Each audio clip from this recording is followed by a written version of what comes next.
Today we're going to be seeing Jack make his famous lasagna, and today I still haven't had breakfast, so just in case, we're going to be seeing this video before I eat, and I would recommend the same thing for you. Also, if there are any Italians watching, this may not be a video for you guys to see. In any case, if you do happen to enjoy my videos or the rest of my content as well, then be sure to hit the bell notification and the subscribe button so you don't miss out on any future content. Now, let's get started. Hi, how you doing? Welcome to Cooking with Jack. Just want to thank you for all the letters and emails you've been sending me.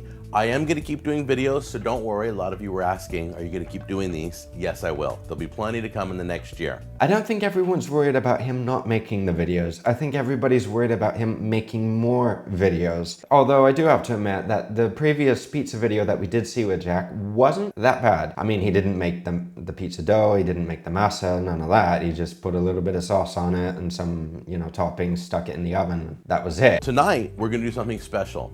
My son's classroom is doing, tomorrow they're going to be doing a international day. So everybody has to cook a dish from their heritage and bring it to school tomorrow. So I figured, hey, why not? I wanted to do a video on how to make a lazy man's lasagna, and I'm going to be making that for his class. So the two came together and we're making the video right now.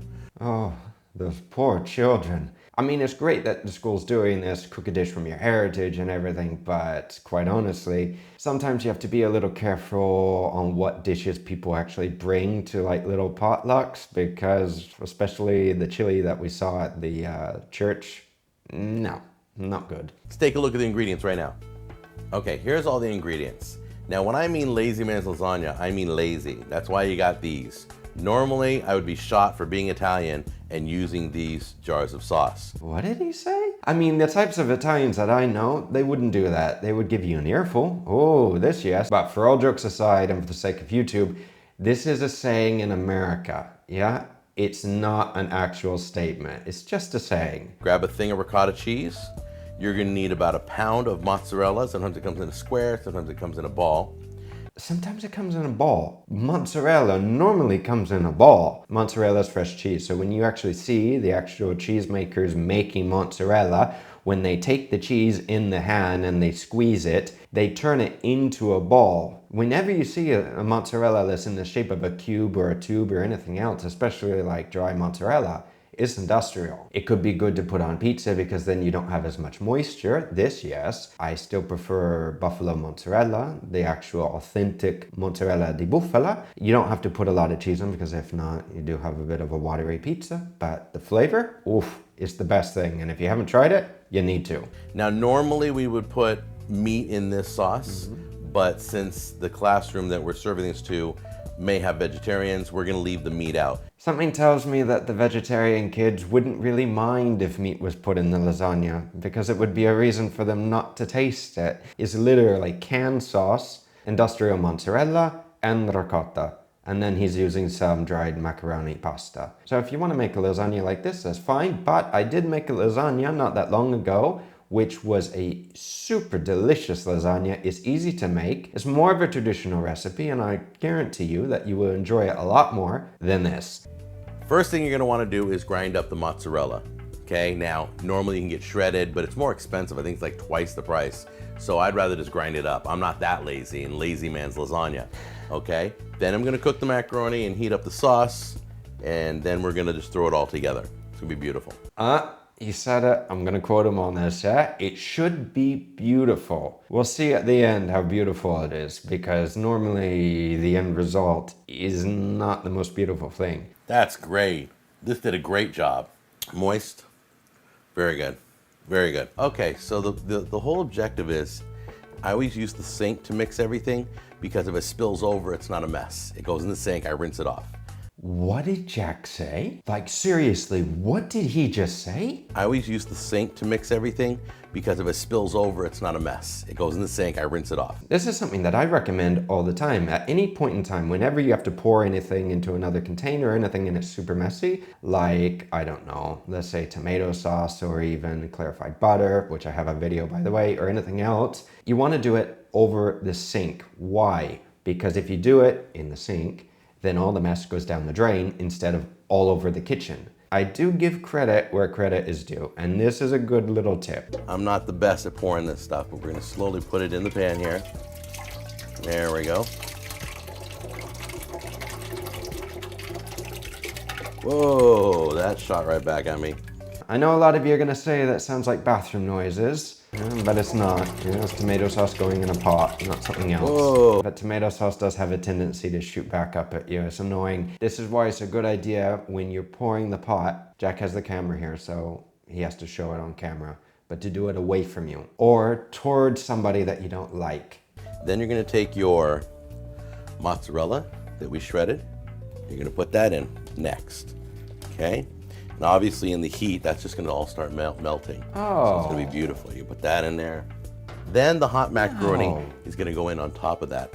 Why is he adding the mozzarella to the tomato sauce right now?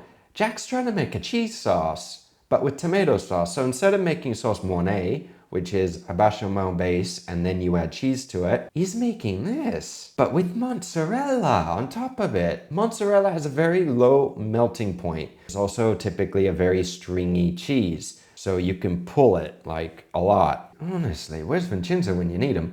I don't think he's reviewed this video. He needs to. I take them out of the box, I crack them in half. Okay. Just so that they fit in the pan a little bit easier. I didn't want to say anything wrong to this girl. She was just sweet. And now she's sour.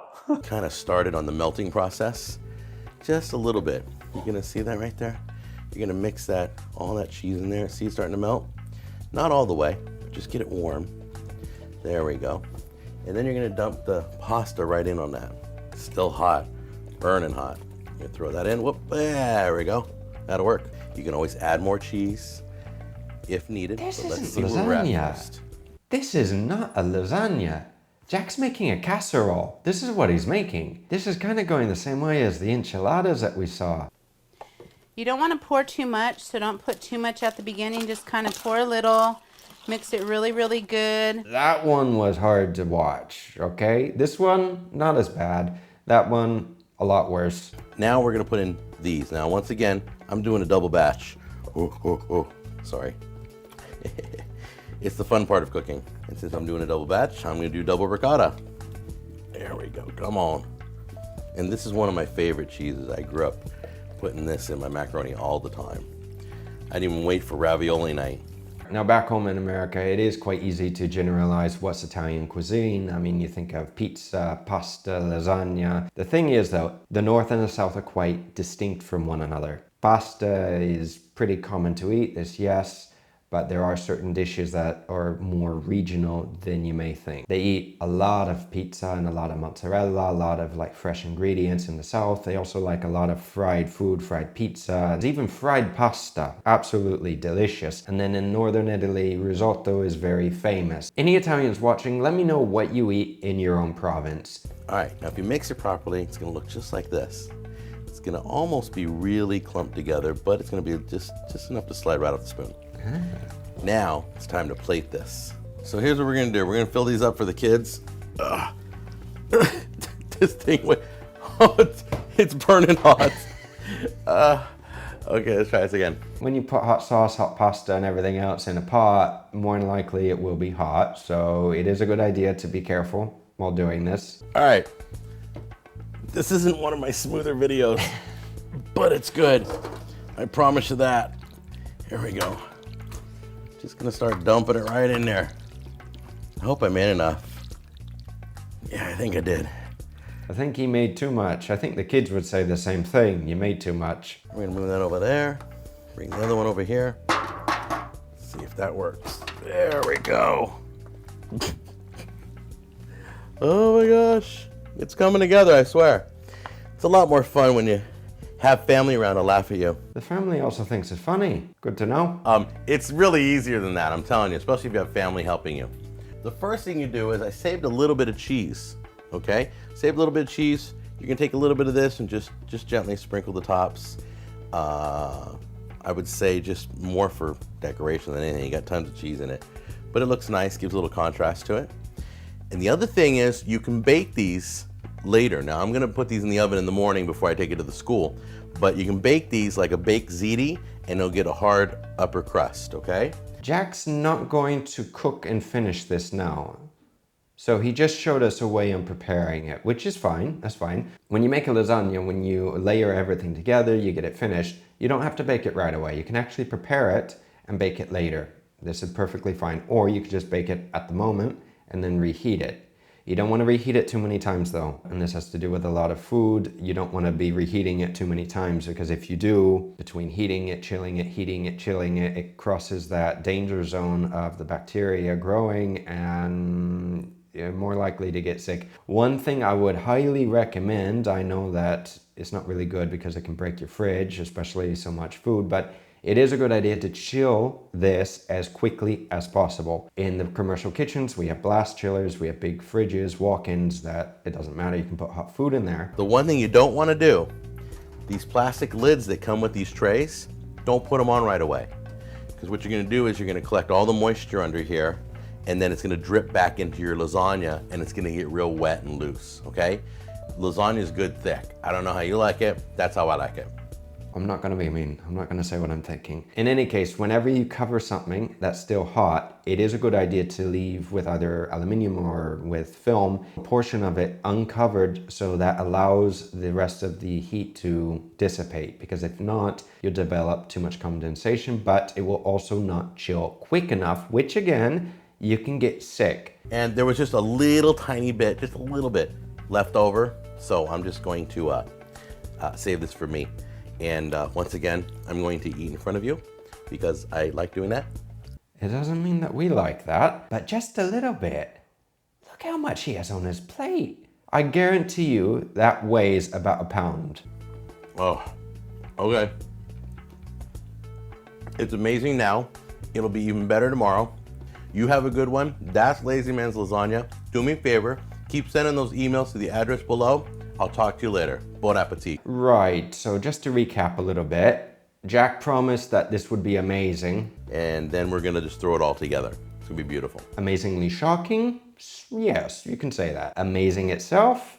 I don't think so, especially with just store-bought products. If you add herbs to this, you're going to make the lasagna taste a lot better, even if you use basic store-bought products, fresh herbs, basil, rosemary, thyme, whatever. Even add a little bit of garlic, add some sofrito, add some mirepoix to this to actually cook this tomato sauce in, make it taste better, anything.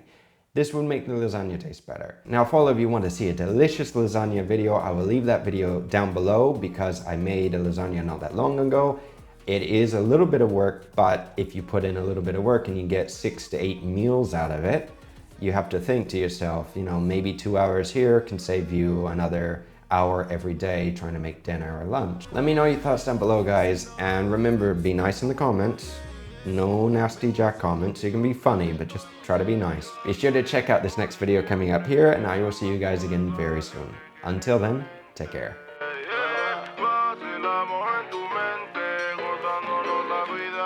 Que